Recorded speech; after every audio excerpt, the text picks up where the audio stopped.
Welcome to Jewish Wisdom on JTV. We're doing fireside chats created in association with Ollie, and we're joined now by Rebbetzin Liat Mayerfeld. Thank you very much for being here. Hi, thank you for having me. Sure. I want to talk about being selfless versus being selfish.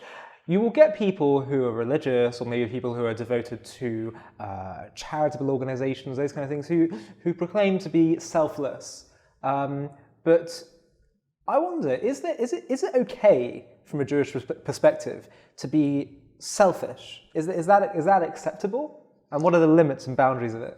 Okay, so selfish, I think definitely yes to selfish, but because there's always a but. Mm-hmm. So I think we need to define our terms. So when I talk about selfish, I talk about a person who's caring for self, and I think that has to be the beginning for every person. Every person has to look and understand themselves and to know what they need and to take care of themselves first and foremost.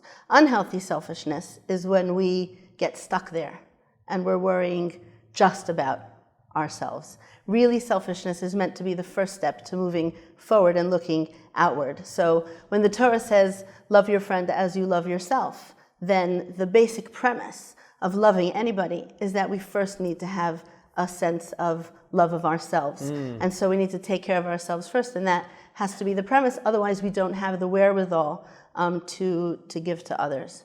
And I think that's really the catchphrase today is always self-esteem.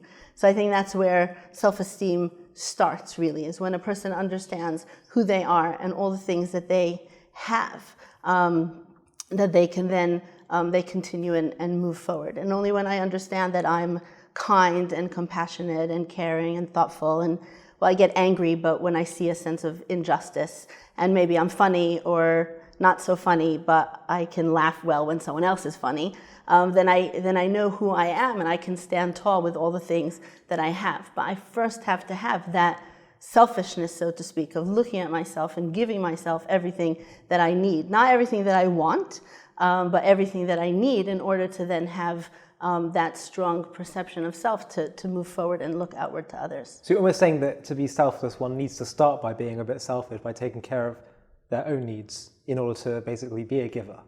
Yes, that is what I was saying. And I think it's all about finding the balance. So there was a Hasidic Rebbe who once said that every person should have 2 pieces of paper, one in each pocket.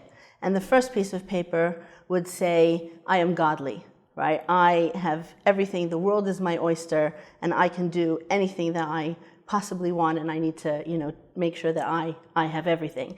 But the other pocket has to have a piece of paper that says, I am dust of the earth, right? Get over yourself. It's not all about you. You need to also recognize that there are other people in the world, other people with needs and cares and concerns. And I think our task really is to find that balance. And if we can find that, then we leave that world of narcissism and have healthy selfishness, which ultimately leads to selflessness. And I think that key word is balance, because sometimes you can find people who proclaim to be very selfless and devote their lives to selfless, but you can see there's a sense of imbalance in their persona, and perhaps underlying it is some kind of selfishness or a need to be ego. I don't know what it is, but I think that the key word here is really balance. It should be an acceptable thing. One should be honest and proud to say, yeah, I do need to take care of my own needs, and I have self-respect for that.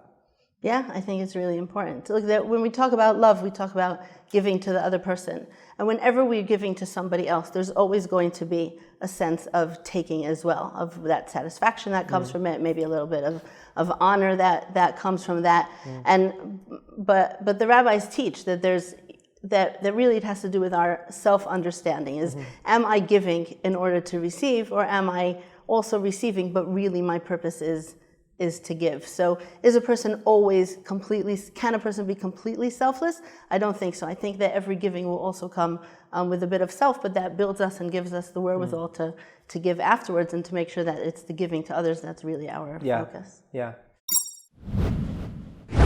To stay up to date with the latest JTV content, if you're on YouTube, click subscribe below the video and the alarm bell. And if you're on Facebook, click the like button, and under following, click see first.